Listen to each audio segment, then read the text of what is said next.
And welcome to our third episode of Nest Builders. For those of you who have not tuned in yet, I'll introduce myself. I'm Danielle Hunter, the Director of Education here for the Nest, and your host for tonight's event. I am super excited to bring to you our guests for tonight. Before I do, though, however, I'd like to take a moment just to thank our Nest families, those of you that are tuning into this.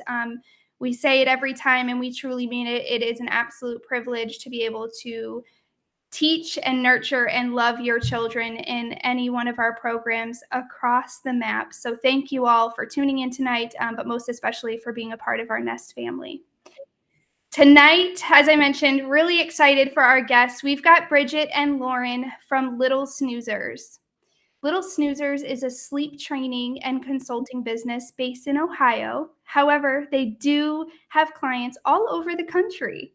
Bridget and Lauren, welcome. It is such an honor to have you both here with us. I'm super excited to start this conversation on sleep. But I want to give you guys a moment just to introduce yourselves and tell us a little bit more about Little Snoozers and what you all do. Thank you, Danielle. And thanks to the Nest for having us. We are so happy to be here. My name is Bridget Bowling, and I am a wife and mother of 4 kids, ranging from ages 10 all the way down to 4. And I can tell you, if they weren't sleeping well, I would not have had 4 children. I got into sleep training, getting certified in sleep training when my youngest was 6 months old. We sleep trained him, and it was a life changer for our family. And so I got certified, started Little Snoozers, and the rest is history. So. I'm Lauren, and I'm a mom of 3, and my children are well out of this sleep training phase. They are 9, 13, and 16, and they all had very different sleep journeys. I was not a sleep coach when they were little. I didn't know what I was doing. It was several years later that I met Bridget. She introduced me to the world of sleep consulting and sleep coaching, and I just kind of fell in love with it. And I think everyone at Little Snoozers, we love what we do. It's such a privilege to walk with a family. We start with these exhausted families who are overwhelmed, and through our journey, we watch them become empowered, and we watch that stress and that anxiety about sleep time and bedtime just kind of melt away. There's a lot of conflicting information out there in the world about sleep. And Bridget and I and everyone at Little Snoozers, we're here to just kind of help you figure out the truth and the science and to kind of walk you through it. And it really is just such a joy and a privilege. And we are very, very excited to be here tonight to talk to all of you. Great. Thank you guys so much. I must say, you and your team at Little Snoozers must be some of parents' favorite people, because we do as parents need our sleep. We are better in many ways when we've got a good night's sleep, as are our children. So I'm really excited to dive into this first topic, which is night wakings, right? Those can be tough, certainly expected in that infant phase, but as they get older, they can be really tough. What does it mean if a child is waking up in the middle of the night? So night wakings could be a couple things. The first one is if your child has never slept through the night, has slept through the night one night and they're 12 months old, then the night wakings are because they don't know how to self-soothe. So in that situation, you would want to sleep train your child so that you can teach them the skill of self-soothing, so that when they do have their night wakings, which they will, even if they're sleep trained, because we all have them, whether we remember them in the morning or not, they will be able to put themselves back to sleep without a peep, maybe rolling over, getting their pacifier, their lovey, whatever their self-soothing mechanism may be, and put themselves back to sleep. So if night wakings have always been an issue, I'd recommend looking into sleep training. You don't have to hire somebody. You can do it on your own. There's a lot of information out there. My biggest suggestion would be to be consistent with whatever you do. And on the other side of it, if your child was sleeping great and all of a sudden they're having night wakings, my biggest suggestion would be to think about however long they've been going on. So think about, let's say they just started. So think about the last week. What happened? Was there a birthday party? Did somebody get sick? Was there a late bedtime? Usually you'll be able to pinpoint what the trigger was, even if it's a couple nights later that the night wakings are starting. And typically night wakings are a sign of being overly tired. So tacking 30 minutes onto bedtime, 30 minutes earlier, can usually do the trick. You might have to do it for 2 or 3 nights, but getting them caught up on that sleep debt that they missed out on will help them sleep more soundly. That's great. Lauren, anything you want to add there about nighttime wakings and what we can do to help work through those? Yeah, I mean, I completely agree with Bridget. Typically, those night wakings, they're an indication that there's a lack of sleep somewhere. And oftentimes, if your child has been a good sleeper and all of a sudden they're waking up, there was a situation, something happened, just like Bridget said. Maybe somebody was sick, or it was summertime and bedtime kept creeping later and later because it was just fun to be outside. So, yeah, just moving that bedtime back by 15 minutes, 30 minutes, just sometimes just that little bit of an earlier bedtime can do the trick. But you have to give it a couple of days. One day it won't work like magic, but give it a couple of days and you should see things just starting to come back together for you. I think it's so interesting that you both do hit on this, pushing that bedtime a little bit earlier. I'm a mom of 2 girls. They are what I would have thought was out of the sleep waking phase. They are 5 and 7. We do have some sleep waking things happen every now and then. And our bedtime routine, if we do extend it, if we go past it, they get overtired and they don't sleep in like you think they're going to. And sometimes bedtime's harder, right? When they're overtired and their night is just not as good. And we have neighbors and friends that are like, oh man, you put them to bed at 7 or 7:30. How do you do that? Like my kid would never. And I'm like, gosh, if I break that window, if I go even 30 seconds over it, we're really taking a gamble there on having a good night's sleep or not, or a good bedtime routine, all of those things. That's some great advice there, though. Thank you both so much. The next piece, kind of going on the flip side, is what about those early risers, right? Some households, their children wake up extremely early. What is first? I guess the first piece is what's an okay time for young children to be waking up for the day? Yeah. So, yeah, what actually is early, right? So we would expect the listeners that are listening right now between 6 a.m. and 7 a.m. Well, that might feel early to you. You might feel like that's earlier than you would like it to be, but that's where we'd like to see wake up between 6 and 7 a.m. If your child is consistently waking up like at that 5 o'clock hour or even earlier, then again, similar to those night wakings, we're going to just take a look and see that's an indication that sleep is lacking somewhere.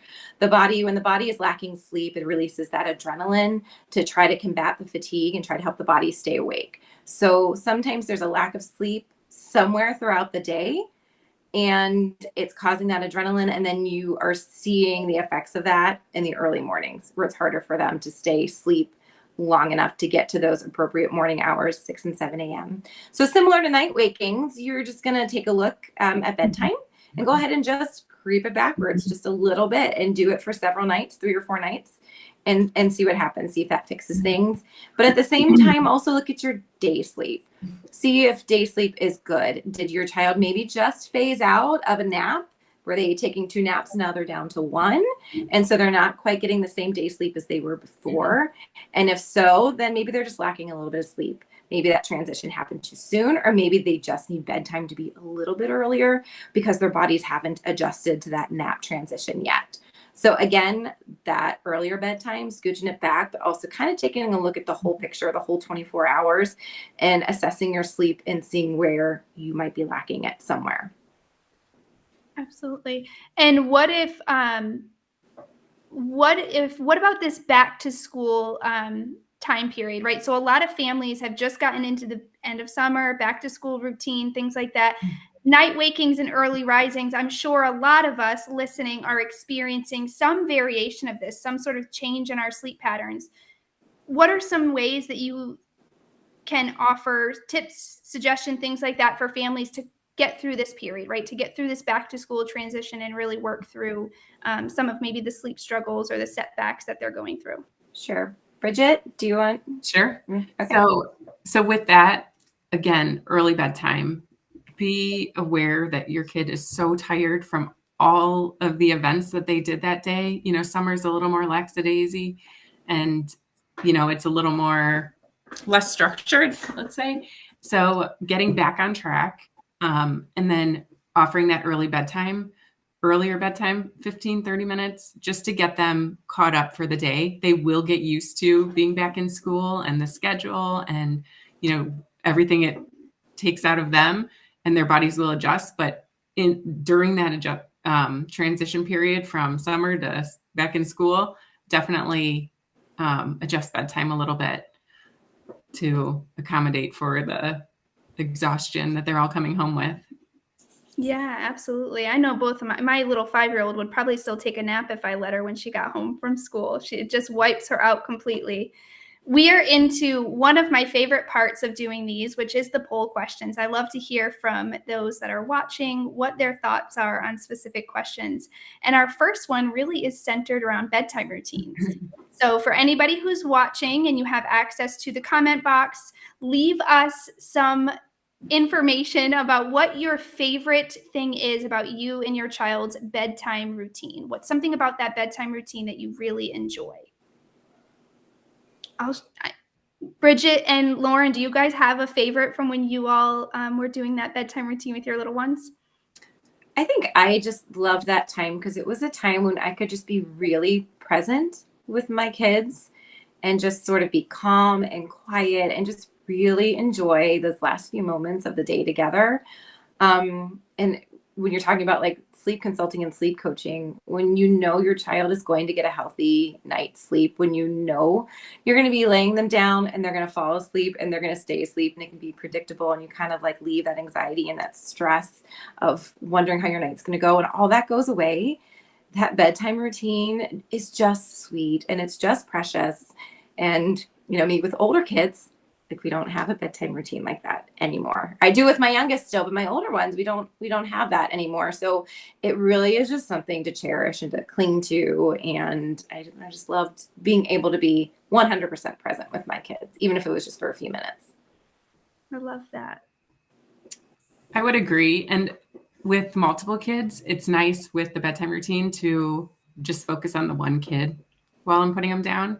And giving them undivided attention that they might not have gotten too much time of throughout the day, but really connecting with them. Reading a book with them is always sweet, and singing a song. I always enjoy putting my kids to bed and then they're smiling at me or my husband, when they're going to sleep and they're happy to be going to sleep. So I love that. We do have books in the comments as one of the big ones. For me, it is the songs. Bridget, you mentioned it. Both of my girls have a song that they love for me to do. And they're different and they both get their own time. And my oldest she loves the finger play Round and Round the Corner, the little bear one. She loves that. And it's so funny to me because I remember the teacher who taught her that as a 1-year-old. And that's just something that's just our thing. That's our special thing. And sometimes they'll have me pull out a song that I remember my mom singing to me, which is like a total full circle moment there and really special. I have one that says, knowing that their children are now grown, they still consistently have that bedtime routine of some sort, right? They don't miss a bedtime, which I think is really, truly special. I'm sure those routines shift and change as they get older, right? They may not want you to sing them a song or read them a story, but still a great opportunity to connect with your child even at an older age. That brings us to our next topic in routine, and a topic for discussion, which is routines. So what should bedtime routines look like? What are some good best practices or good tips for a solid bedtime routine? So I would say the most important thing for bedtime routine is to be consistent. Melatonin will be released if you are consistent with the bedtime routine. Your body knows what to expect. Your child's body knows what to expect. They know what's coming next. There's no guesswork. It's a very relaxed routine and process. And just being consistent with it is the biggest thing. But it could be anything from a bath, jammies, some people are doing lotion massages or massages, diaper if they're in jammies, book, song, and bed. When you're starting off with the bedtime routine, with your new babies and, 3-4 month old, whenever you start the routine, I would suggest being consistent with it. So even down to read the same book, sing the same exact song for a couple weeks, just so your baby's triggering like, oh, yes, I remember this. Okay, here comes again. Oh, and next they're laying me down and I'm going to sleep. So just the consistency of it is huge. I would also say that it's important to have one person, if possible, one person doing bedtime per night. It doesn't have to be the same person every night, but that way it's calm and relaxing, frees a crowd. Your child will have to keep up if it's, you and your spouse doing bedtime routine. You might get on a conversation that has nothing to do with bedtime routine. So, just keep it one-on-one if possible, because it's really a special time and it will help your child unwind more easily, more quickly, and it'll be a more relaxing bedtime routine. Absolutely. Absolutely. Lauren, anything else you want to add to that bedtime routine piece? Yeah, I'll just echo what Bridget said, and like being consistent and having that routine, establishing patterns is really important for our children, especially at bedtime, right? Our children are like little detectives, and so they notice these patterns. So when you're doing the same thing every night, you've built a culture around sleep, and you're doing the same bedtime routine, and it all feels warm and fuzzy, then they know what to expect. And children find comfort in that. They find comfort in knowing what comes next. And so the bedtime routine, it can be whatever you want it to be, whatever suits your family. So whether that's reading books or singing or just sitting and rocking or telling stories, like it works for you. It doesn't have to look a certain way. As long as it's calming and something that you're consistent with and something that means something to you and your family, it can be just for you. It can look how you want it to look for your family. I love that. Some great pieces of advice there. Certainly the consistency. I mean, I'm not a sleep consultant, but I can speak from my own experience. When something is awry in the bedtime routine, both of my girls will let us know and be like, no, that's not how things go for bedtime routine. Yeah. So thank you both so much. One of the things that you do hit on is that consistency piece. And so I'm going to skip to a question that we were going to, I think, talk about at a later time, but I want to just touch on travel, right? What do you do when you are on vacation or out of your natural sleep environment or routine for whatever reason? What are some good tips for that? That's a great time to talk about it. So with traveling, I always recommend doing the best you can to recreate your sleep situation at home to your trip. So the darker, the better. So I recommend bringing black garbage bags and painter's tape and darkening any windows that you need to. That way you can make the room nice and cozy for your child.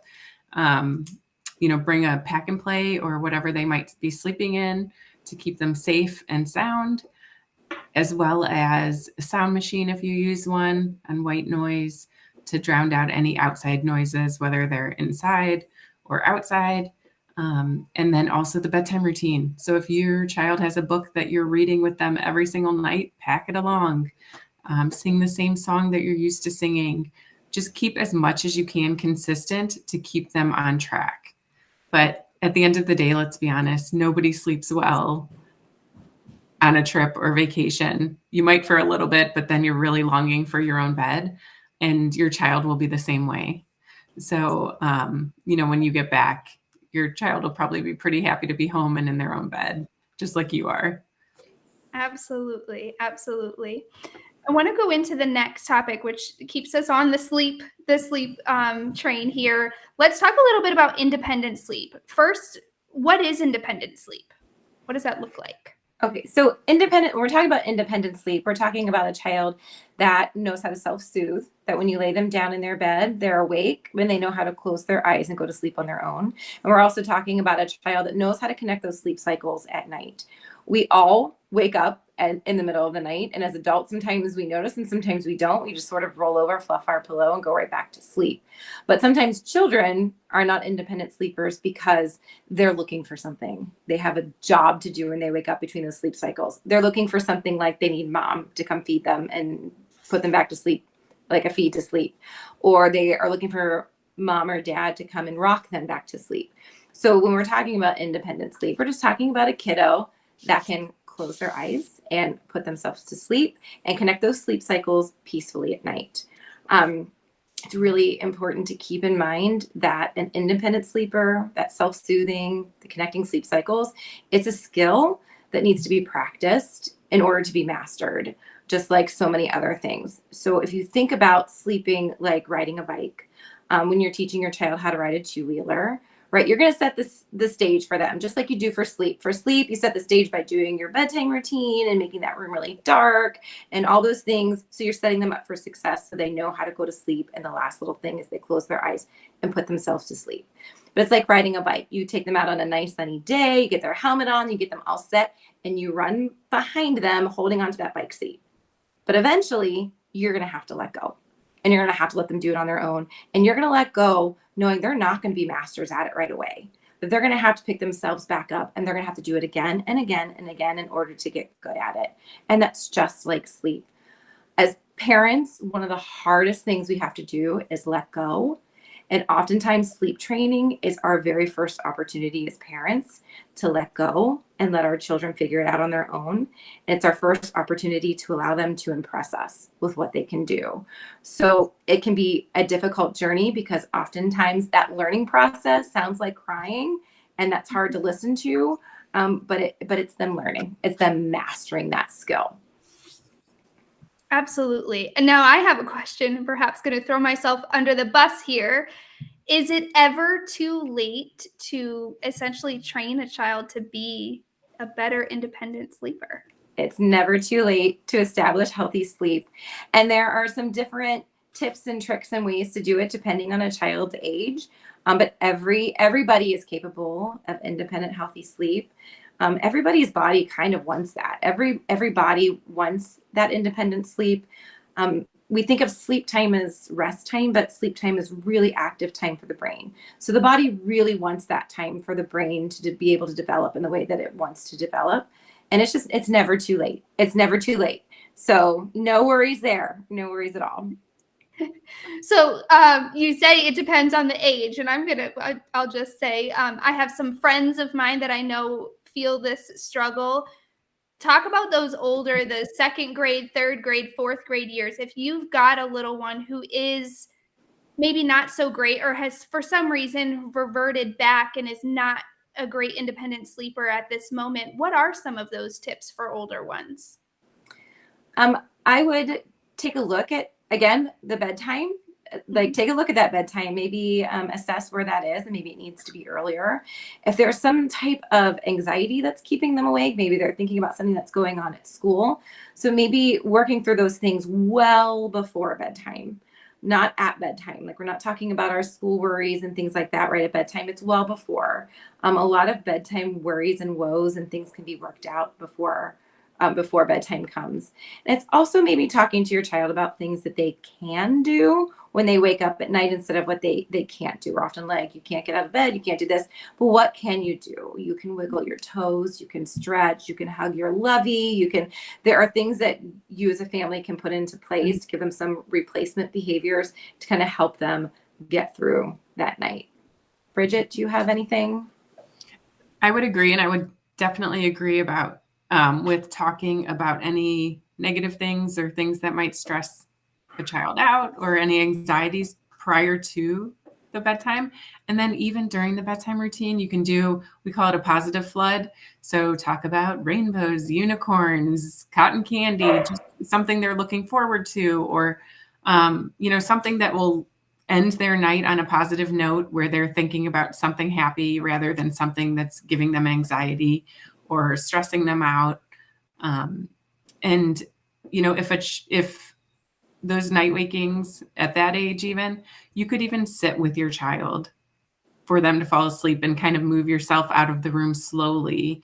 to let them know you're okay. I'm here. You're okay. And work yourself out of the room, but, doing it more gently by sitting with them and being really compassionate about how they're feeling.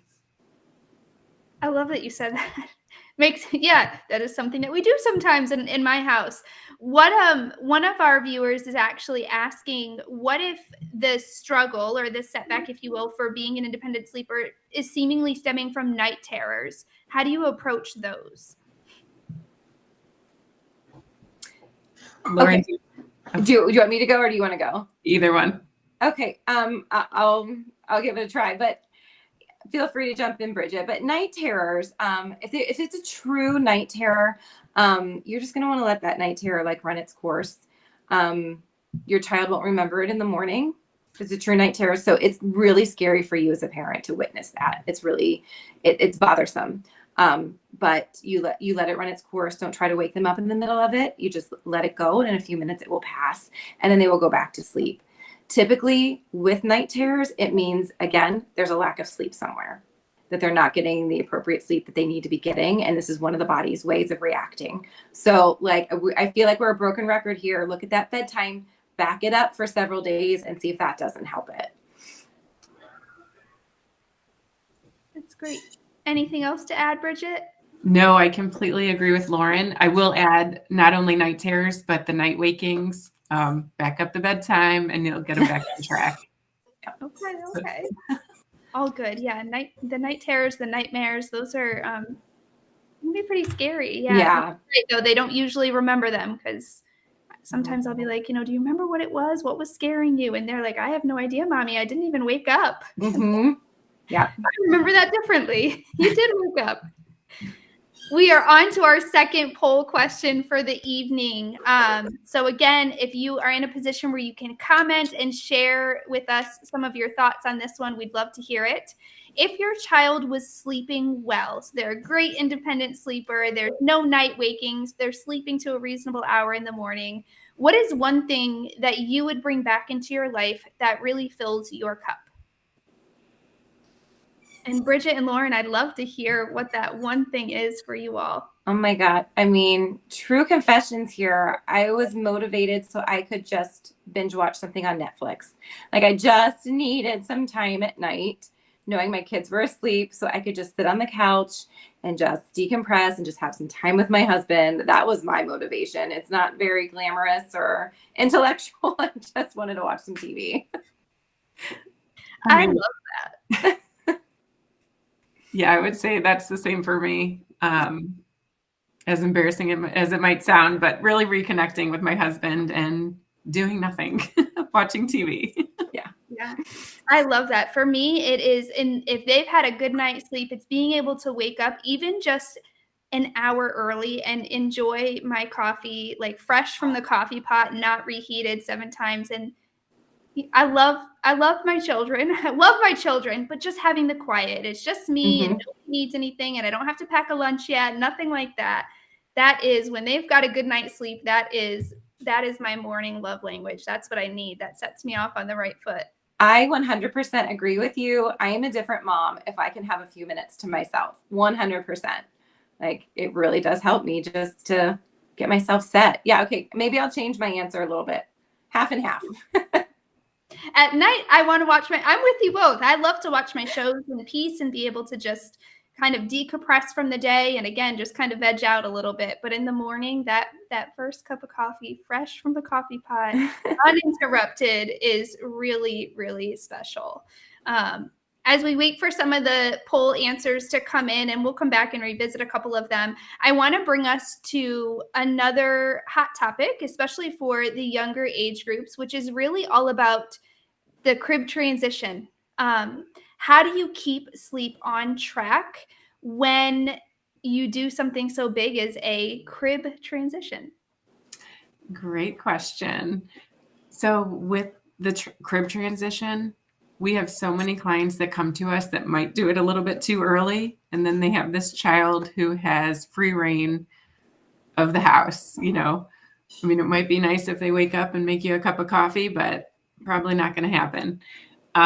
So with crib to bed, we recommend waiting till around age 3 if possible. I always promote to families, like, if you can move your child off to college in a crib, you win, because a lot of sleep issues arise if that transition's made too early. The biggest thing I would say is maturity. So typically around age 3, but if your child's mature enough to be able to follow directions and understand, if you say, all right, it's time for bed, you have this big girl bed, and you're expecting that she's going to stay in it, then that's a great time to transition. A lot of people transition too early just because they're so fun. You can put great comforters and the bed is so cute. Like if you do a toddler bed, but that really does bring a lot of anxiety and fear for the child because they're used to having 4 sides around them. They felt safe. Those sides were comforting. That was their safe sleep space for all they can remember. So taking that away kind of brings a lot of, a whole new world. And if they're not mature enough to take it on, it gets a little dicey there. Absolutely. What are some of the ways that you all feel like parents can excite children who, they've got a child who is seemingly mature enough to take it on, right? They're 3 or maybe a little bit older and they're just ready for that. What are some ways that parents can excite their child for that transition? Yeah, when they're ready, when like, just like Bridget said, I wholeheartedly agree with her. Like the maturity thing is huge, but having them be like the master of their bedtime. Like they have been doing this bedtime and this bedtime routine for years now, and just having them be totally in charge and empowered about their bedtime. And it can be like a family meeting that you have. You can have them make a poster of all the things that they do during their bedtime routine and just do like pictures, like a toothbrush and a book. It can be really, really simple, but they're the ones in charge. They're the masters of the bedtime. They're such big kids that they know exactly what to do at bedtime. And you kind of go through the whole process with them at night. What are we going to do next? What do we do now? Where are you going to sleep? And that can help them to really like feel empowered and feel in charge of it.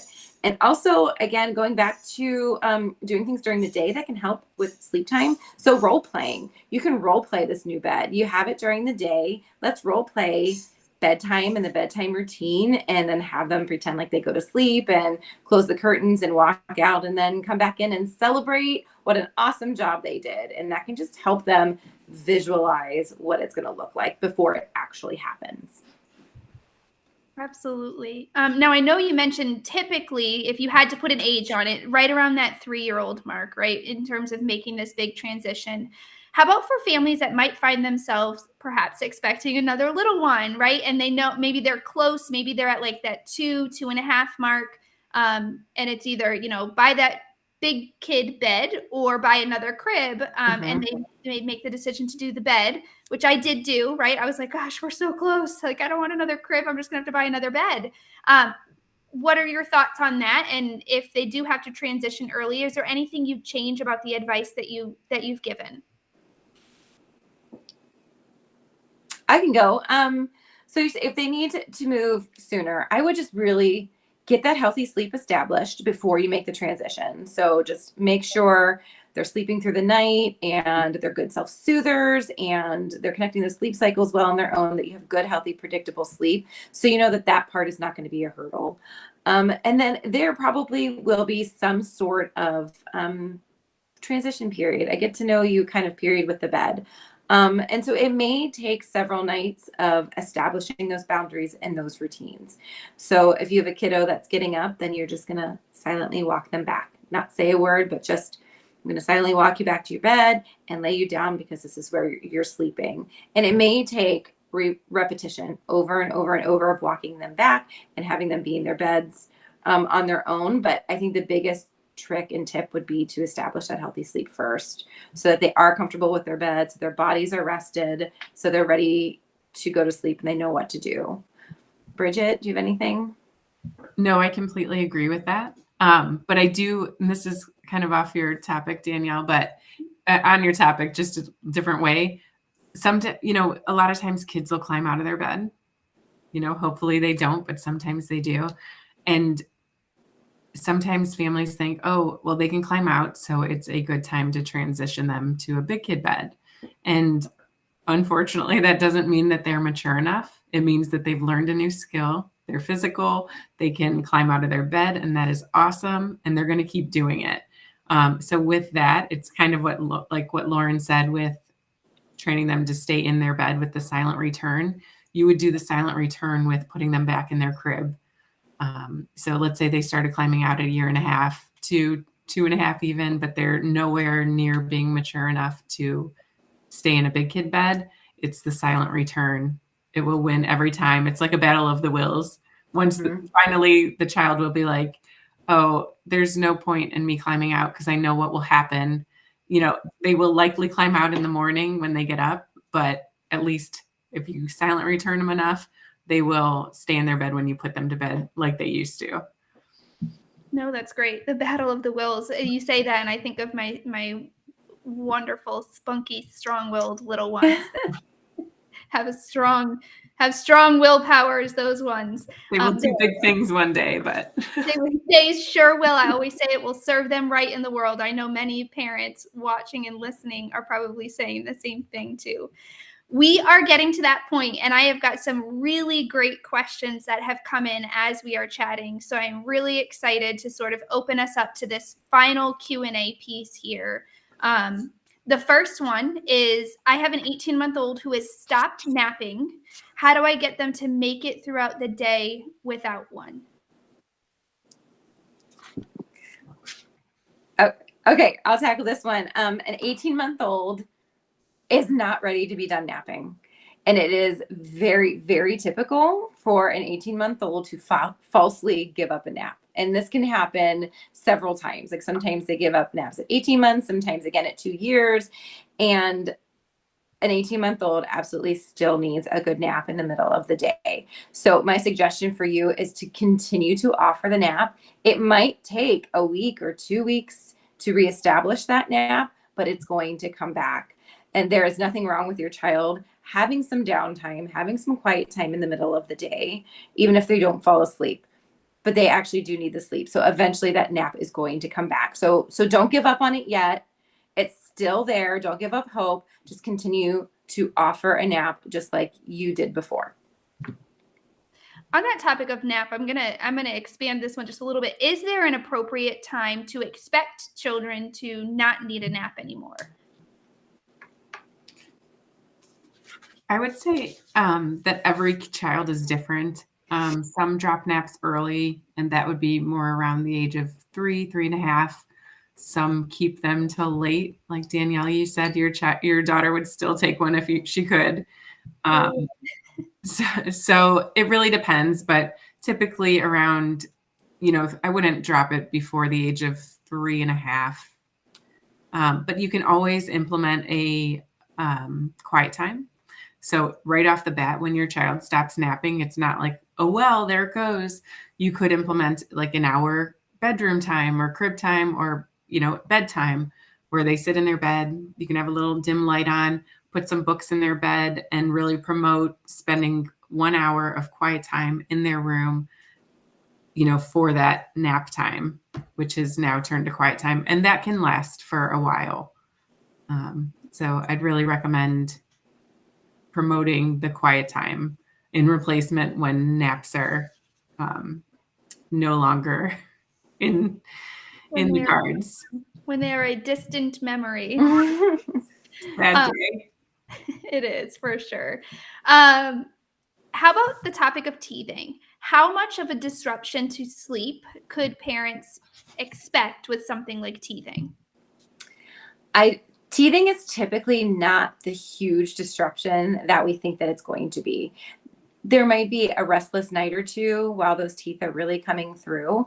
But typically it's not, and I think we all kind of fear that. And I felt like I blamed everything on teething when my kids were little. Like they're teething and it seems like they're always teething. How will they ever sleep?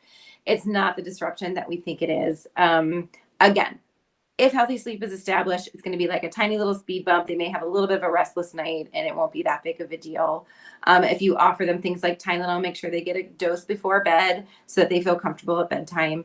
And then again, going back to the thing, I feel like that's my broken record is during the day. You can work on sleep things during the day. So giving them things to help them, like gnawing on those teethers and those wet washcloths, whatever you're doing to help those teeth come through, really trying to help those come through during the day so that you can kind of just get past that teething part. But it's not quite the disruption and the scary thing that we tend to think that it is.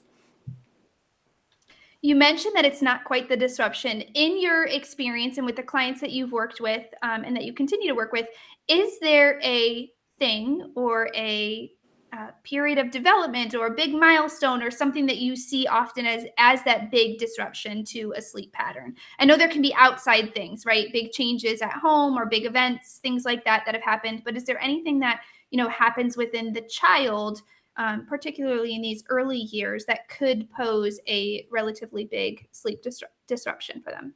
Yeah. Bridget, I don't know what you're going to say, but the one that just pops to my mind right from the get-go is like the really, really little ones that are just learning how to roll. And something happens when like we're sleep training and they're like now all of a sudden getting all this good sleep that like they hit this developmental leap where they start rolling. But they tend to like roll from back to front and then they get stuck. And then like that becomes like a thing. Then mom and dad are like, what do we do? They're so mad. They're on their bellies. Do we go in? Do we go out? Do we help them? And so that, I don't know. I feel like maybe it's just recently I worked with a lot of like really young ones, like around 5 months old that are just getting this rolling. And it's a good thing because that sleep has kind of helped them reach that milestone, but then it's disrupting sleep. So again, I would say to people, work on it during the day. Tummy time, tummy time, tummy time. Help them master that skill during the day so that it's not an issue at night. Absolutely. Bridget, what do you think? What comes to your mind? Yeah, I would definitely say the rolling. No one wants to be stranded on their belly if they're not comfortable. So the rolling and then also the teething, which it's such a long phase. It's almost years. So, a lot of people are concerned about it and we always we'll check with the teething first, as we're getting started sleep training, just to see if that's going to be an issue or a perceived issue during sleep training. Now, I know for teething, Lauren, you mentioned, certainly if they need the Tylenol, if they need that, medication or I don't know if people still use teething gel and things like that before bedtime. Those are great tools for right before bedtime to sort of help alleviate some of the disruption from teething. What about tummy time? I'm sorry, not tummy time, but being able to roll, going, in the middle of the night from their back to their belly. Yes, we work on that during the day to help strengthen that skill to really build and perfect and increase their ability to do that independently. But what do parents do at night, right? Do they go in initially while that child is still working on that skill? Do they go in and help or what should they do there? Yeah, I think there's two different things that you can do. You do not want to be caught in a situation where you're going in and out like crazy. But if you do want to go in, just like a quick flip in, flip out as if you're not even there, like you're a ghost. It's not like mom came in to check on you. It's just like, oh my gosh, all of a sudden I'm on my back again. I have no idea how that happened. And that's kind of how I would handle that. And you can also just give your kiddo a couple minutes to see what they can do on their own. Maybe they will fall asleep on their belly and like they'll absolutely love it. Or maybe they'll figure out how to roll themselves onto their back. So you don't have to attend to it immediately. But if you're feeling the need, like, oh, they're just so mad, like I just really want to go in, like a ghost, in, flip, out, like you were never there. Absolutely. Absolutely.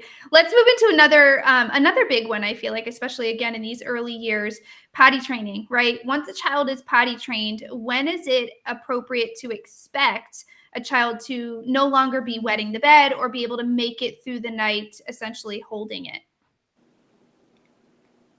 I don't think that there really truly is an age. I think that it's something you can absolutely speak to your pediatrician about. I think sometimes like the bedwetting and things like that, it's not necessarily something that has to do with like sleep and sleep training. It's more of like a biological thing. It's about like bladder size and the hormones and the signals going from the brain to the bladder. Some kiddos just don't have that connection when they're little. For some kiddos, it can take what seems like a really long time into grade school. And There are some things that you can eventually do later on if you want to. You can get those alarms that people have that, you know, that they wear, that when they get wet, the alarm goes off, and you can kind of train your brain to get up and go to the bathroom.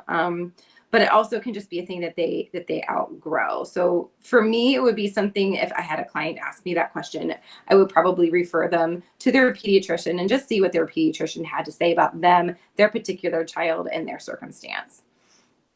Absolutely. No, that's great. You mentioned when we're talking about the little one that just learns to roll, gets frustrated on their belly, right? Being that ghost in and out, like you were never there. I assume that would be your advice as well for a bedwetting instance, right? Making it as quick as you can, certainly taking care of and tending to the child, changing their bedding. How do you do that so quickly and not truly disrupt the sleep in the middle of the night? That's a great question. I would say have a set of sheets and bedding readily available so that you can go in. Don't turn on big lights and make a big commotion. Quick in and out, change of clothes, change the bedding, and back to bed like nothing happened. But just really being prepared for it, and not making a big scene. Or not turning on huge lights, you know, just a little lamp, or, you know, even a cell phone light if you need it. But keeping it dark, calm, quiet. You know, we're not engaging in conversations. We're just kind of taking care of business and getting right back to sleep. Absolutely. No, thank you so much. The next question is about sleepovers, which I love this question because we are sort of at that stage with my girls, with family members that, you know, are like, oh, do they want to sleep? Like, you know, my mom's like, oh, I'd love to have them for a sleepover. How do you approach a child who is fearful of sleepovers, who really is just sort of unsure and scared about sleeping anywhere else than their home in their bed? That question really hits home for me. My daughter, she just turned 8. She will not sleep over at her best friend's, who literally lives next door to us. They have the same name. They're the same age. They've been best friends since they were 1 year old. But she just doesn't feel comfortable. And it's just, I'm not going to push it. You know, there's no point in pushing it. When she feels comfortable to sleep over, then that's a great time to do it. But, you know, just be really respectful and understanding if a child's not ready, that's okay. Absolutely. Lauren, anything you want to add to that one? Yeah, I really do agree with that, Bridget. Like it's okay. Sometimes they're just not ready. Some kids are just really comfortable in their own homes. Personally, I felt the same way when I was little. It always felt like a really great idea to go sleep at somebody's house until it was actually time to sleep. I am a big fan of the sleep under. I don't know if you guys are, I mean, probably everyone's familiar with that term, but the sleep under is like you do everything but the sleeping. So like you go to your friend's house, you wear the GMEs, you watch the movie, you eat the popcorn, but then like mom comes and picks you up, you know, later than you normally would for a normal play date. So you're kind of doing everything but the sleeping, and then you come home and get to sleep in your own bed, but you still get to kind of do that sleepover fun. Yeah, absolutely. I'm with both of you. I don't recall. I mean, there was a few people that I'd sleep over their house, but I grew up with a twin sister, so I feel like every day was a sleepover, and I didn't really have to go anywhere to have a sleepover. I always had somebody to hang out with and do those sleepover things with. We've spent so much time talking about great routines for children, great advice for getting better sleep, for being better independent sleepers, things like that. This is my second favorite question that was asked.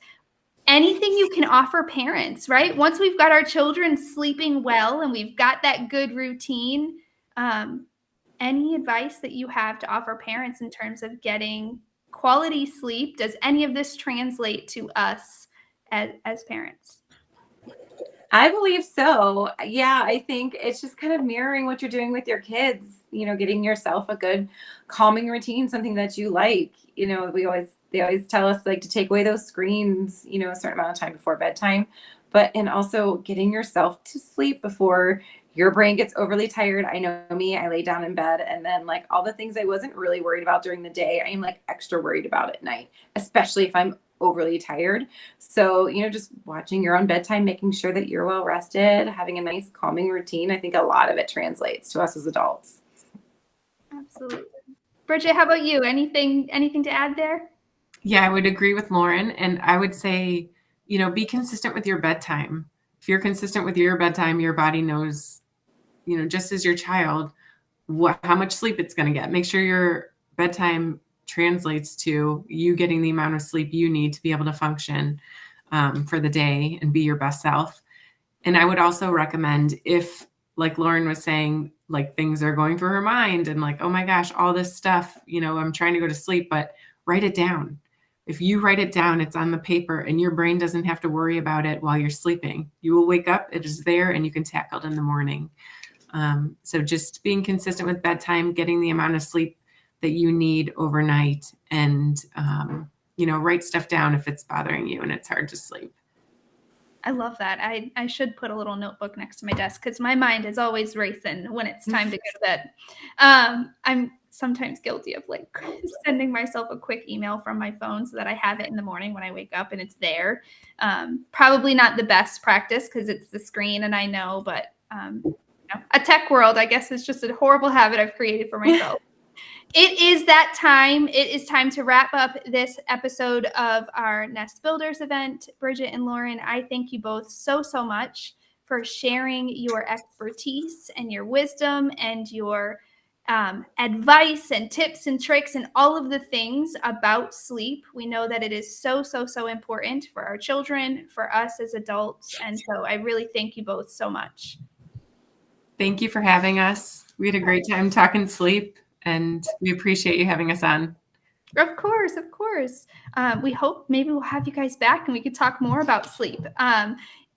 In the meantime, if you would love to learn more about the work that Bridget, Lauren, and their team does at Little Snoozers, you can find them by visiting their website, www.littlesnoozers.com. Mark your calendars. It is time to schedule our next Nest Builders event. This one will be October 17th.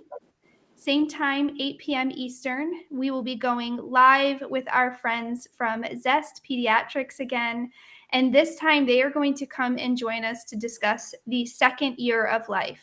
So very excited to be joined by a couple of their doctors on the Zest Pediatrics team. You can sign up for this event and learn more about Nest Builders and prior episodes that we've done by visiting www.thenestschool.com/nestbuilders. And until next time, put all the children to bed and have a great night. Bye, everybody.